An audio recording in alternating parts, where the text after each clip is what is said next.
And look at that. We are already in-game, ready to get underway, as it is going to be the return once more of 3DB in the red, playing his infamous China.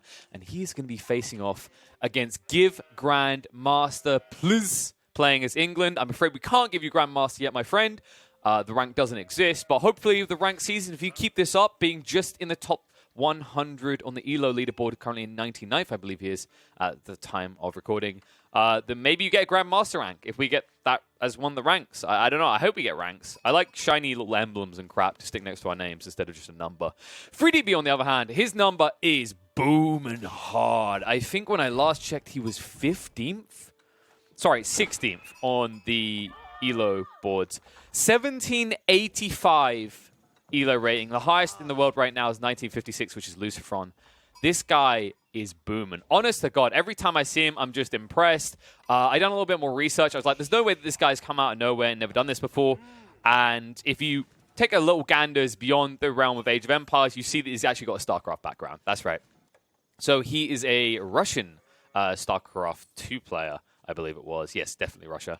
And I think he's been competing for like maybe 2-3 years now and earned about $10,000 in total, a quarter of that being this year. So I'd say he's on the rise in terms of potential. And we're definitely seeing the potential being cracked into here, right? Like, this guy has been phenomenal. The way he's been adapting the other games, the way he's actually been pressuring these very skilled and experienced opponents on the board, on the leaderboards.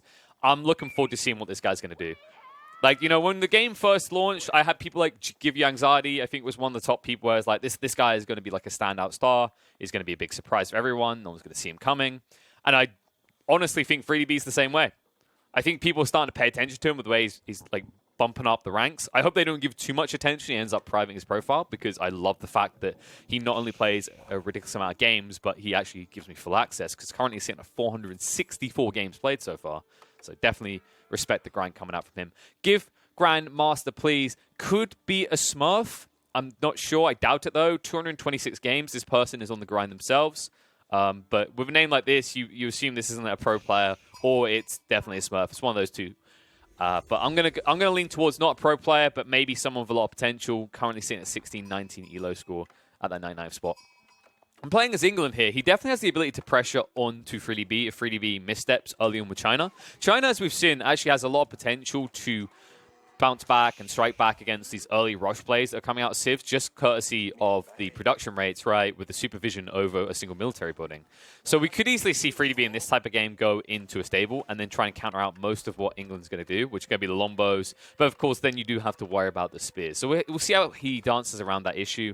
Obviously, going for archers of his own is an option. It's a fantastic option, in fact, when you consider that your economy early is going to be more efficient due to the Imperial officials, so you're able to get more wood intake than your opponent will be able to and food intake on equal numbers. But then the other additional factor that makes China amazing in that situation is one archery range with supervision is going to actually outpace a landmark upgrade that England commits to, right? Remember the Council Hall, it's around 2 times, like it's basically about the same value as 2 archery ranges. I think it's 1 or 2 seconds extra in it. Meanwhile, as we said with the supervision, turns 1 building into effectively 3. And I think the way that 3DB gets away with what everyone wants to do in this game should be an opener straight into the Barbican the Sun. I don't think I want to see any fanciful plays around Imperial Academy in this matchup. He has to know that he's up against longbows, right? So they are going to pressure early, and if you choose to go Imperial Academy, you don't really have anything to hide behind. And you can see that you've already got like these eco lines that are going to be somewhat exposed, as he did push out immediately onto the deer, which on Altai tend to spawn very close to your base. You can also see the same situation for Grandmaster Please, but he hasn't engaged with it so far. He's actually sticking on the sheep gathering, which in fairness, England do quite rapidly. But yeah, I was about to say, you just got to go for deer. Deer is still superior every day of the week. So tech up complete. 3DB, like this move forward, covers his food expansion and then also covers the gold and the stone. So he's basically securing all options. If he wants to go like double TC, he'll be able to access the resources required. Also, if he just wants to go into some sort of premium unit in the feudal age, he can also opt for that. But remember, China, they do this incredibly fast. And because he is up against England, I love the respect that's given, right? He sticks 6 villages on this construction, which for China usually don't even need to do this because they construct quicker. But this does mean the Barbican Sun's going to be up in time. That Give Grandmaster Please is not going to get really any value out of these longbows. Yeah, one longbow here. He probably won't even snipe a single villager. And with the scouts rushing out as well, they're going to engage into the melee to ensure that doesn't occur as well. So it looks like he'll get the other longbowman away, but that is now where it becomes problematic for Grandmaster, please. Like, he has a problematic situation now where he's invested into these longbowmen, as you always do. Now he needs to find skirmishing value. But where are you going to find it is the real question. Right now, it's not going to be on a wood line because you can see FreeDB is completely neglecting wood because his intention is to do this. Straight into the horseman, understanding that he can outpace his opponent because give Grandmaster please. Like, he's probably watched these openings from English players. They don't have the wood surplus to buy into Iraq's, let alone to produce out of it yet because they are constantly streaming out these longbowmen that cost 50 wood each.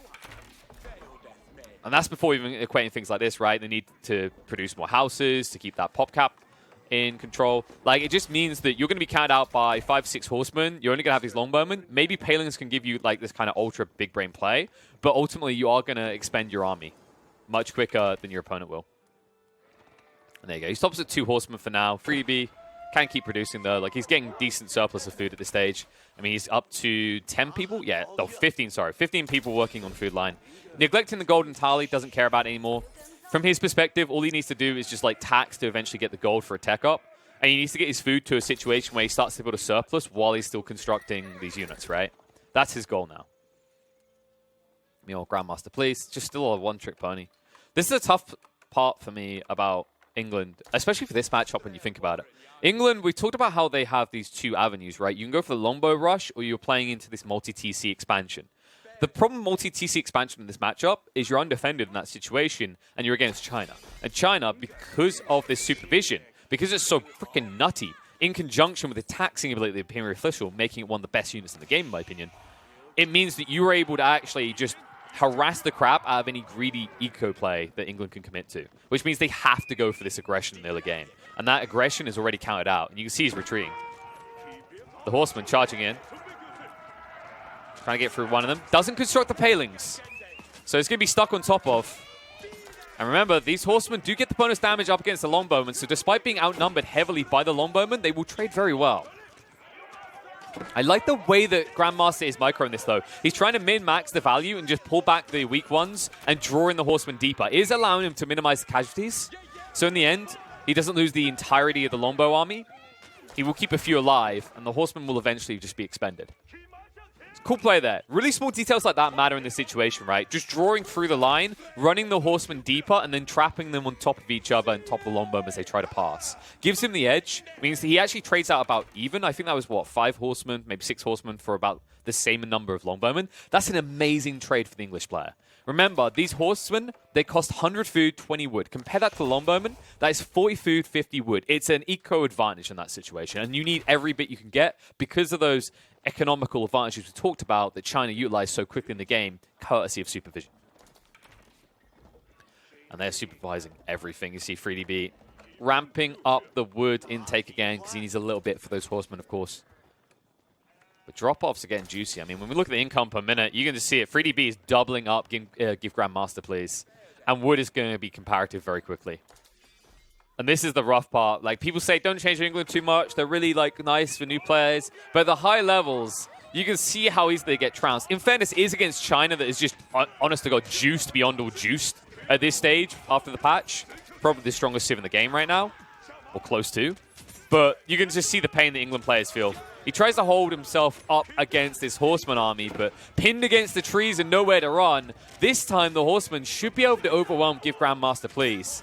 And ever since they got rid of the shenanigans around Campfire, you know, it's just not going to help you anymore, right? The only way you get value out of Campfire is if you're not in a fight. And that means when you're engaged like this, you don't have that little bit of effective HP treacle that maybe gives you the edge to trade out 1 or 2 extra horsemen here and make this a valuable trade. Instead, you're just constantly replacing. Eco-scaling-wise, we already said that, honestly, you're being just outdone by FreeDB.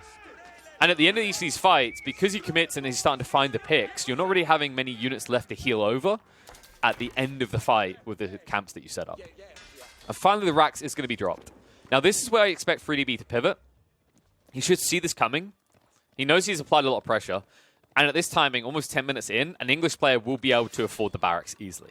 So, what I want to see out of FreeDB is a tech up. Either a tech up or you drop an archery range. These are your 2 options. They're both actually pretty decent ones in this game. I especially love the archery range idea, because against an English player, what that actually gives you is an amazing ability to run down. Because the horsemen, right, they can just juke out, they can try to get to the archer lines. Archers, of course, counter the spearmen, so you'll be getting rid of those. And if the English player ever has to run away, remember, those archers move at 1.25 movement speed per tile, compared to the longbowmen that move at 1.12 per second. So you'll be able to run them down, basically. Horseman Zug continuing to find its juicy little values wherever it can. Just trying to strip vision away. Like, Grandmaster never gets eyeballs on what 3DB's doing, and that has to make him feel very paranoid, because you don't know if your opponent is teching up, if he's side-teching into the second landmark for the Feudal Age, so he can get his hands on Zhuge Nu, or if he's just going strictly archers. I actually would love to see Zhuge Nu in this game. The only reason, like, I think it might be a kind of wonky play is because Zhuge Nu, I believe, are 1.12 movement speed per second, so they'll be matching the longbowmen, which means they'll never be able to chase them down. So while Zhuge Nu is a nice idea, definitely I think just archers could work very well. But 3DB, about to have enough gold to go for the Imperial Academy. It might just be that he's contemplating Zhuge Nu in this game. It definitely feels like that's the way we're going. I like this. Just, yeah, one tax official to just collect all the gold and straight away into the Imperial Academy. Yeah, so he's going for this option. This, of course, is a pretty potent play, not just because the increased production rate of the villagers and the access to Zhuge Nu, because now also this Imperial Academy is going to boost all these buildings that he's just spamming units out of, right? It's going to double up that taxation, because remember, that's what it does. It generates 100% extra tax. And that means that he will not need to waste villagers on the gold line. This is how you construct a 1 TC economy as China. And it's actually an amazing way to do it. I do usually prefer to see the Imperial Academy first, but I think in this in this matchup, I absolutely forgive, or not even forgive, I accept, right, that you needed the Barbican Sun first because of that aforementioned pressure that the longbowmen bring. But now, 13 horsemen. Spearmen, they're not in the right place right now. And they're going to be slow to move across. You're going to lose a few longbowmen for this, maybe a few villagers as well. Doesn't finish one off here. I think he got one villy, 2 longbowmen, or something like that. Does back out, loses 1 or 2 horsemen for his trouble. But it's all just biding time, right? It's keeping Grandmaster Please stuck in his base doing nothing. Meanwhile, you're finding pressure, and you know you're going to have to actually ramp it up soon because you've scouted out that your opponent has gone heavy into the food economy on the farms, right? With this additional 20% gathering rate due to the influence of the mills that England get. So you can't allow him to just sit here and get away with this long term. And now the blacksmith being dropped, these units are going to become more lethal, so you need to start getting your counter out, and it is going to be the Zhuge Nu play. Now, remember those Zhuge Nu, we talked about the fact that they can't actually easily chase down the longbowmen, but once they get in range, they will completely shred unarmored units, which is all that Give Grandmaster Please is able to field at this stage in the game, right? It's spearmen, it's longbowmen, you know, take it or leave it. That's your choice as England. It's not an envious position to find yourself in. And all the while, 3DB, just the resources he's building up, he could easily, at this rate, find his way into a tech up. He has actually, in my opinion, too many people on wood.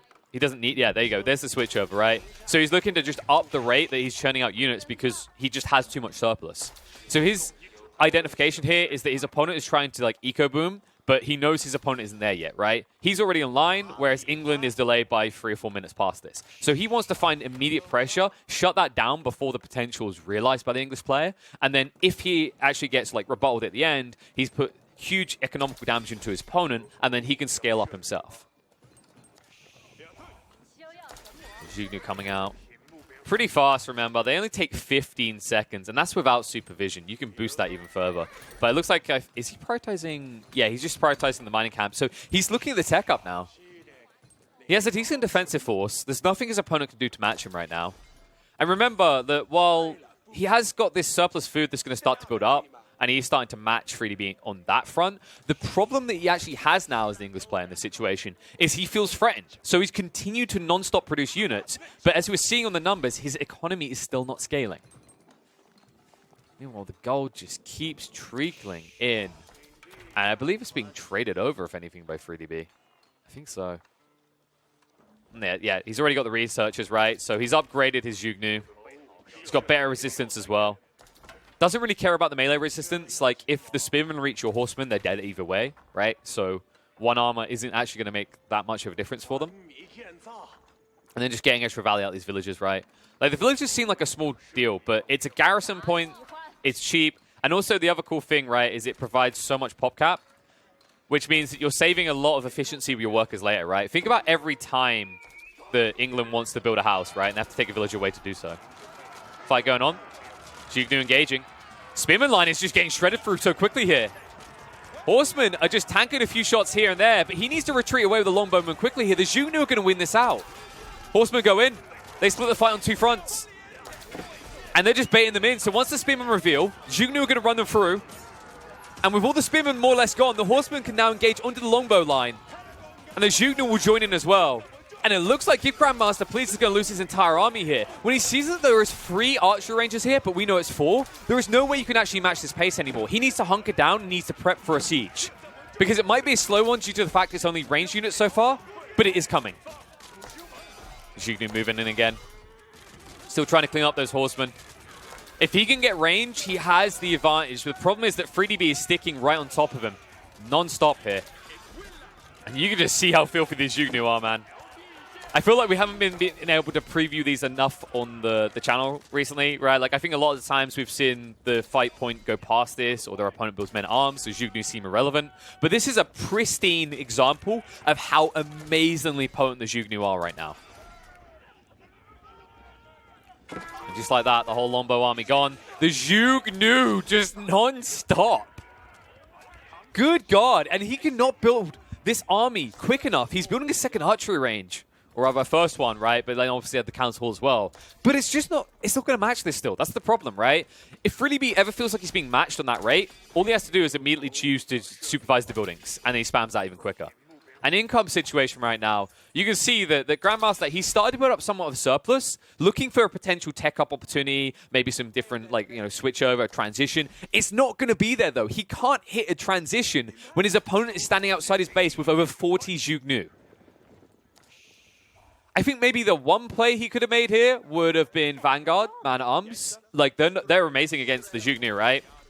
But something we've highlighted before is, you know, you'd have to upgrade these, right? This is the rough part about having Vanguard Man-at-Arms. You need to make them early Man-at-Arms to compete at all with the Zhuge Nu. Yes, they have armor, but with this many Zhuge Nu, you'll just lose them too fast. Not to mention the Treacle rate. It's 22 seconds compared to the 15. I feel like any time we talk about Man-at-Arms in an early composition for England, you need probably 2, possibly 3 racks. One of them producing spears, if you're dealing with horses still, at least 2 of them producing man-arms. And then that also gives you that wiggle room to upgrade to the next tech for man-at-arms without feeling like you're at a disadvantage, right? Because obviously you have to delay getting units out for 30 seconds to do so. And that's where it just feels rough. I think something is going to have to be changed for England. I don't really expect it to happen before Christmas now. Just because, like, with the upcoming Springwood patch, I think after that, like, I wouldn't expect to see a drastic change to civs until, like, January time. But there's going to be something. I just think, like, England is just so one-dimensional right now. Trying to rebuild this army, up to 25 longbowmen, but we just see it 60 Zhuge Nu. And yet, look at this, 3DB. Not only does he force Grandmaster to fully invest his economy into rebuilding an army, but also 3DB almost ready for a tech-up himself while also building battering rams straight outside the base of England. And the irony of ending an English player with rams is not lost on me here. And Zhuge Nu trying to gap close, but remember, longbows, they do have that superior range and the same movement speed, but once they are in, good lord. The burst, the attacks, he needs to micro-split them. He could actually be killing a lot more longbowmen much more quickly here. And meanwhile, the battering rams distracting the spearmen means they're not engaging the Zhuge Nu, which means you're going to lose the entire longbow army at this rate. You've already been pushed off your farms, and he drops the walls! He's actually walling in England's base. England, a civ that we've actually seen in the early days, cheese victories off the back of this are going to be the ones experienced that the Zhuge Nu will move on top of the stone walls and just be able to get that reduced damage to them as well as superior range, which puts them in line with that of the longbowmen, just 0.5 difference between them. And so many villagers having to join in. The makeshift longbows just not very effective as the Zhuge Nu will just wreck through them. 3DB now up to 67 villager count, 40 for Grandmaster and falling. And this game is over at this stage. I don't see any way that Grandmaster can get back into this. He's lost so many villagers. He's lost the entire army again. His opponent has built a fallback point in his own base in terms of this wall, which covers the villager line, by the way, on the farms. And although he may take his time GGing out, I think Grandmasters realize this is all but over. And just for good measure to make sure it is, more walls trying to go down. I love these players out of 3DB. Really well identified to understand that against an opponent like England, all that matters early is the Horseman, and later on the scaling into Zhuge Nu. I love that he didn't go for Castle Age. I thought Castle Age would have been a bait here, so I'm glad he hung around the Feudal, because Feudal gave him the edge to end this game now, instead of waiting another 5 minutes and potentially giving some sort of backpedal opportunity for Grandmaster, where he gets up to potentially a Castle Age 2 and matches you. But yeah, guys, I mean, this is what we wanted, right? Everyone complained that Zhuge Nu were worthless, they were pointless. Well, you can't say that anymore. The tweaks around their cost, the efficiency with which you get them, and the boosted economy with the Imperial officials after the changes. China is a powerhouse civ, even in the feudal age, and we see it right here. It looks like 3DB is even going for a tech up while this is all happening, and as he hits Castle Age, that should be the signal to give Grandmaster please that this one is done and dusted, and he is out and down for the count.